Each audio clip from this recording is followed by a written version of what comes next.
Hallelujah. ಅದಕ್ಕೋಸ್ಕರವಾಗಿ ನಾವು ಅನೇಕ ಸಮಸ್ಯೆಗಳು ನಮಗೆ ನಾವೇ ತಂದುಕೊಳ್ತೀವಿ. ನಾವು ಕರೆಕ್ಟ್ ಅನ್ಕೊಂಡು ತಂದ್ಕೊಂಡ್ಬಿಡ್ತೀವಿ. ಆದರೆ ಇವತ್ತು ಕೂಡ ಕೆಲವೊಂದು ವಿಷಯಗಳನ್ನು ನಾವು ಕಲ್ತ್ಕೊಳ್ಳೋಣ. ನಾನು ಒಂದು ಕಥೆಯನ್ನು ಹೇಳಲಿಕ್ಕೆ ಇಷ್ಟಪಡ್ತೀನಿ. ಆ ಕಥೆಯನ್ನು ಇವತ್ತು ಓದಿಕೊಳ್ಳೋಣ. ನಾವು 2ನೇ ಅರಸುಗಳ ಪುಸ್ತಕ 4ನೇ ಅಧ್ಯಾಯ 1ರಿಂದ 7ನೇ ವಚನಗಳವರೆಗೆ ಅಲ್ಲಿ ಒಂದು ಕಥೆ ಇದೆ. ಆ ಕಥೆಯನ್ನು ಓದಿಬಿಡೋಣ. ಆ ಕಥೆಯನ್ನು ಓದಿ ಆದ್ಮೇಲೆ ಆ ಕಥೆಯನ್ನು ನಾವು ಆತ್ಮಿಕ ಮಂಡಲದಲ್ಲಿ ನಾವು ಅದನ್ನು ಅರ್ಥ ಮಾಡಿಕೊಳ್ಳೋಣ. ಓಕೆ. ಒಂದು ದಿವಸ ಪ್ರವಾದಿ ಮಂಡಳಿಯಲ್ಲಿರುವ ಒಬ್ಬನ ಹೆಂಡತಿ ಎಲೀಷನ ಹತ್ರ ಬಂದು ಅವನಿಗೆ, ನಿನ್ನ ಸೇವಕನಾದ ನನ್ನ ಗಂಡನು ಮರಣ ಹೊಂದಿದನು. ಅವನು ಯೆಹೋವನಲ್ಲಿ ಭಯಭಕ್ತಿ ಉಳ್ಳವನಾಗಿದ್ದೇನೆಂಬುದು ನಿನಗೆ ಗೊತ್ತುಂಟಲ್ಲ. ಸಾಲ ಕೊಟ್ಟವನು ನನ್ನ 2 ಮಕ್ಕಳನ್ನು ದಾಸರನಾಗಿ ತೆಗೆದುಕೊಂಡು ಹೋಗುವುದಕ್ಕೆ ಬಂದಿದ್ದಾನೆ ಎಂದು ಮೊರೆ ಇಟ್ಟಳು. ಎಲೀಷನು ಆಕೆಗೆ, ನಿನ್ನ ಮನೆಯಲ್ಲಿ ನಾನು ನಿನಗೆ ಏನು ಮಾಡಬೇಕೆನ್ನುತ್ತಿ? ನಿನ್ನ ಮನೆಯಲ್ಲಿ ಏನಿರುತ್ತದೆ ಹೇಳು ಅಂದನು. ಅದಕ್ಕೆ ಆಕೆಯು, ನಿನ್ನ ದಾಸಿಯ ಮನೆಯಲ್ಲಿ ಒಂದು ಮೊಗೆ ಎಣ್ಣೆ ಹೊರತಾಗಿ ಏನು ಇಲ್ಲ ಎಂದು ಉತ್ತರ ಕೊಟ್ಟಳು. ಆಗ ಎಲೀಷನು ಆಕೆಗೆ ಹೋಗಿ ನಿನ್ನ ನೆರೆಯವರಿಂದ ಸಿಕ್ಕುವಷ್ಟು ಬರೀ ಪಾತ್ರೆಗಳನ್ನು ತೆಗೆದುಕೊಂಡು ಬಾ. ಅನಂತರ ನಿನ್ನ ಮಕ್ಕಳನ್ನು ಒಳಗೆ ಕರೆಕೊಂಡು ಹೋಗಿ ಬಾಗಿಲನ್ನು ಮುಚ್ಚಿ ಎಣ್ಣೆಯನ್ನು ಪಾತ್ರೆಗಳಲ್ಲಿ ಒಯ್ದು ತುಂಬಿದವುಗಳನ್ನೆಲ್ಲವನ್ನು ಬಾಗಿಲನ್ನು ಮುಚ್ಚಿ ಎಣ್ಣೆಯನ್ನು ಪಾತ್ರೆಗಳಲ್ಲಿ ಒಯ್ದು ತುಂಬಿದವುಗಳನ್ನೆಲ್ಲ ಒತ್ತಟ್ಟಿಗಿಡು ಎಂದು ಹೇಳಿದನು. ಆಕೆ ಹೋಗಿ ಮಕ್ಕಳನ್ನು ಒಳಗೆ ಕರೆಕೊಂಡು ಬಾಗಿಲು ಮುಚ್ಚಿ ಅವರ ಮುಂದಿಟ್ಟ ಪಾತ್ರೆಗಳನ್ನೆಲ್ಲ ಎಣ್ಣೆ ಒಯ್ದಳು. ಪಾತ್ರೆಗಳು ತುಂಬಿದಾಗ ಆಕೆಯ ಮಗನಿಗೆ ಇನ್ನೊಂದು ಪಾತ್ರೆಯನ್ನು ತಂದಿಡು ಅನ್ನಲು ಅವನು, ಪಾತ್ರೆಗಳು ತೀರಿವೆಂದೆವು ಉತ್ತರ ಕೊಟ್ಟನು. ಕೂಡಲೇ ಎಣ್ಣೆ ಉಕ್ಕುವುದು ನಿಂತು ಹೋಯಿತು.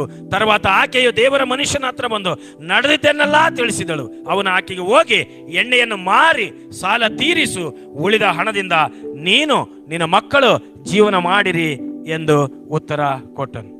ಕತೆ ಅರ್ಥ ಆಯ್ತಾ ನಿಮಗೆ? ಕತೆ ಅರ್ಥ ಆಯ್ತು. ಯಾಕೆ ಇದನ್ನೆಲ್ಲ ಓದಿಸಿ ನಮ್ಮ ಟೈಮ್ ತಗೊಂಡು ಒಂದು 3-4 ನಿಮಿಷ ಅಂತಂದ್ರೆ ನಿಮಗಿದು ಅರ್ಥ ಆಗ್ಬೇಕಂತ. ಇಲ್ಲಿ ಒಬ್ಬ ವಿಧವೆ ಗಂಡನನ್ನು ಕಳ್ಕೊಂಡಂತ ಒಂದು ಹೆಂಗಸು ದೇವರ ಸೇವಕರ ಹತ್ರ ಬಂದಿದ್ದಾಳೆ. ಪ್ರತಿಯೊಬ್ಬರ ಜೀವನದಲ್ಲಿ ಸಮಸ್ಯೆ ಅನ್ನೋದಿದೆ. ರಾಬರ್ಟ್ ಅವರು ಹೇಳುವಾಗ ಬಹಳ ಜನ ಕೈ ಎತ್ತಲಿಲ್ಲ, ನಾವು ಬಹಳ ಖುಷಿಯಾಗಿದ್ದೀವಿ ಅಂದ್ರು.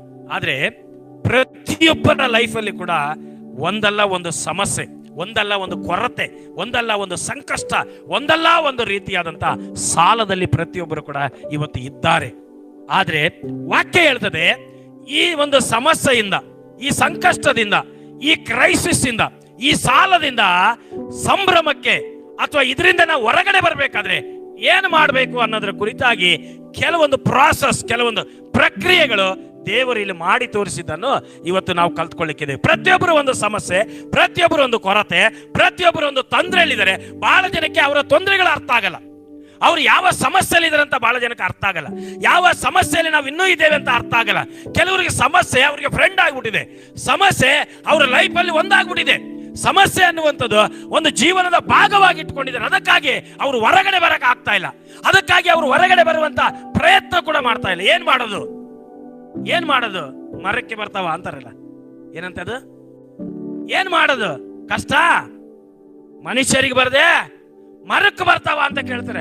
ಈ ತರ ಡೈಲಾಗ್ ಹೇಳಿ ಹೇಳಿ ಹೇಳಿ ಮರಕ್ಕೆ ಬರೋ ಸಮಸ್ಯೆ ಎಲ್ಲ ಮನುಷ್ಯನಿಗೆ ಬರಕತ್ತಿಬಿಟ್ಟವು. ಹಿಂಗೆ ಅನ್ನೋದು ಬಾಯಿ ತೆಗೆದ್ರೆ ಇದೆ. ಹುಟ್ಟಿದ ದೇವರು ಹುಲ್ ಮೇಸೋದಿಲ್ಲ, ಹಾಸಿಗಿದ್ದಷ್ಟು ಕಾಲ್ ಚಾಚಬೇಕು. ಮನುಷ್ಯನಿಗೆ ಬರದೆ ಮರಕ್ಕೆ ಬರ್ತಾವ, ಕೋಳಿಗೆ ಬರ್ತಾವ, ಎಲ್ಲವಕ್ಕೂ ಬರ್ತಾವ ರೋಗ, ಮನುಷ್ಯನಿಗೊಂದೇ ಬರಲ್ಲ. ಇವ್ರು ಹೇಳೋ ಡೈಲಾಗ್ ನೋಡ್ಬೇಕು. ಇದೆಲ್ಲ ನಮ್ಮ ಬಾಯಿಗೆ ಇದನ್ನು ಮಾತಾಡಿ ಮಾತಾಡಿ ಮಾತಾಡಿ ಮರಕ್ಕೆ ಬರೋ, ಕೋಳಿಗೆ ಬರೋ, ಹಂದಿಗೂ ಬರೋ ಜ್ವರ ನಮ್ಮ ಮನುಷ್ಯನಿಗೆ ಬರ್ತಾವ. ಹಂದಿ ಜ್ವರ ಆಗ್ಬಿಟ್ಟವು.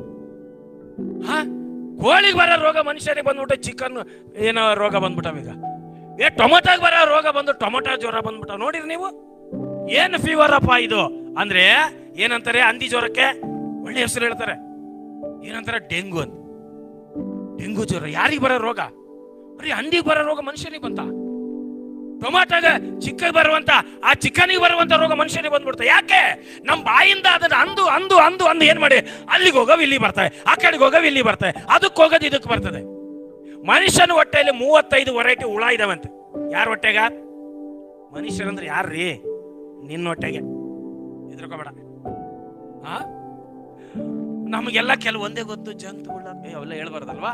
ಆ ತರ ಇದೇವೆ, ಅಷ್ಟು ಹುಳಗಳಿದಾವಂತೆ ಮನುಷ್ಯನ ಹೊಟ್ಟೆಯಲ್ಲಿ. ಆದ್ರೆ ನಾನು ಯಾಕಿದನ್ನೆಲ್ಲ ಹೇಳ್ತಾ ಇದ್ದೇನೆ ಅಂದ್ರೆ, ಪ್ರತಿಯೊಬ್ಬರು ಕೂಡ ಸಮಸ್ಯೆಯಿಂದ ಯಾಕೆ ಹೊರಗೆ ಬರಕ್ಕೆ ಪ್ರಯತ್ನ ಮಾಡ್ತಾ ಇಲ್ಲ ಅಂದ್ರೆ, ಸಮಸ್ಯೆ ಅನ್ನೋದು ನಮ್ಮ ಜೀವನದಲ್ಲಿ ಒಂದು ಪಾರ್ಟ್ ಆಫ್ ಲೈಫ್ ಅನ್ಕೊಂಡ್ಬಿಟ್ಟಿದೆ. ಸಮಸ್ಯೆ ಅನ್ನೋದು ನಮ್ಮ ಜೀವನದಲ್ಲಿ ಅದು ಕಾಮನ್. ಕಷ್ಟ ಅನ್ನೋದು ಕಾಮನ್, ಸಮಸ್ಯೆ ಅನ್ನೋದು ಕಾಮನ್, ತಲೆನೋವು ಕಾಮನ್. ಒಂದು ಮನೆಗೆ ನೋಡಿದ್ರೆ ಮನೆ ಮಂದಿಗೆಲ್ಲ ಬರೀ ತಲೆನೋವೇ. ಅಮ್ಮ ಬಿಟ್ರೆ ಮಕ್ಕಳು, ಮಕ್ಕಳು ಬಿಟ್ರೆ ಅಮ್ಮ, ಅಮ್ಮ ಬಿಟ್ರೆ ಅಪ್ಪ, ಅಪ್ಪ ಏನಂದ್ರೆ ಅವ್ರ ಮನೆಗೆಲ್ಲ, ಕೆಲವರು ಮನೆಗೆಲ್ಲ ಹೊಟ್ಟೆ ನೋವು, ಎಲ್ಲರೂ ಮನೆ ಮಂದಿ ಅಲ್ಲ. ಯಾಕಂದ್ರೆ ಅದನ್ನು ಹೊರಗಡೆ ಬರಕ್ಕೆ ಅವ್ರು ಪ್ರಯತ್ನ ಮಾಡ್ತಾ ಇಲ್ಲ. ದೇವರ ವಾಕ್ಯ ಹೇಳ್ತಿದೆ, ನಿನ್ನ ಪ್ರಯತ್ನ ಒಂದಿದ್ರೆ ಸಾಕು, ದೇವರ ಫಲವನ್ನು ಕೊಡ್ತಾನೆ. ನಿನಗೆ ಆಸಕ್ತಿ ಇದ್ರೆ ಸಾಕು, ದೇವರ ಆಶೀರ್ವಾದ ಮಾಡ್ತಾನೆ. ಪ್ರತಿಯೊಬ್ಬರ ಲೈಫಲ್ಲಿ ಕೂಡ ಆ ಸಮಸ್ಯೆಗಳಿಂದ ಹೊರಗಡೆ ಬರ್ಬೇಕಾದ್ರೆ ಏನು ಮಾಡ್ಬೇಕು ಅನ್ನೋದಕ್ಕೆ ಇಲ್ಲಿ ಕೆಲವೊಂದು ಪ್ರಾಸೆಸ್ ಬಹಳ ನೀಟಾಗಿ ದೇವರ ಆತ್ಮ ನಮಗೋಸ್ಕರವಾಗಿ ಬರೆದಿಟ್ಟಿದ್ದಾನೆ. ಹಲ್ಲೆಲೂಯಾ. ಎಷ್ಟು ಜನ ಅರ್ಥ ಮಾಡ್ಕೊಳಕ್ ರೆಡಿ ಇದ್ರಿ? ಅರಿ ಓಕೆ, ಅರ್ಥ ಮಾಡ್ಕೊಳ್ಬೋದಾ? ಹಾಗಾದ್ರೆ ಮೊಟ್ಟ ಮೊದಲದಾಗಿ ನೋಡೋಣ, ಈಕೆಗೆ ಸಮಸ್ಯೆ ಬಂದಾಗ ಯಾರ ಹತ್ರ ಹೋಗ್ತಾ ಇದ್ದಾಳೆ? ಯಾರ ಹತ್ರ ಹೋಗ್ತಾ ಇದ್ದಾಳೆ? ಸೇವಕರ ಹತ್ರ ಹೋಗ್ತಾ ಇದ್ದಾಳೆ. ನಮಗೆ ಸಮಸ್ಯೆ ಬರುವಾಗ, ನಮಗೆ ಕಷ್ಟ ಬರುವಾಗ, ನಮಗೆ ಅನಾರೋಗ್ಯದ ಸಮಸ್ಯೆ ಬಂದಾಗ ನಾವು ಡಾಕ್ಟರ್ ಹತ್ರ ಓಡೋಗ್ತೀವಿ. ಫೈನಾನ್ಷಿಯಲಿ ಸಮಸ್ಯೆ ಬಂದಾಗ ಹಣ ಕೊಡೋರ ಹತ್ರ ಹೋಗ್ತೀವಿ ಅಲ್ವಾ? ಗಿಡಗಳಿಗೆ ಸಮಸ್ಯೆ ಬಂದಾಗ ಹಾರ್ಟಿಕಲ್ಚರ್ ಅವ್ರ ಹತ್ರ ಹೋಗ್ತೇವೆ, ಅಗ್ರಿಕಲ್ಚರಿಸ್ಟ್ ಹತ್ರ ಹೋಗ್ತೇವೆ. ಈ ತರ ನಮ್ಮ ಲೈಫಲ್ಲಿ ಕೆಲವೊಬ್ಬರನ್ನ ಆಯ್ಕೆ ಮಾಡಿ ಇಟ್ಕೊಂಡಿದೀವಿ.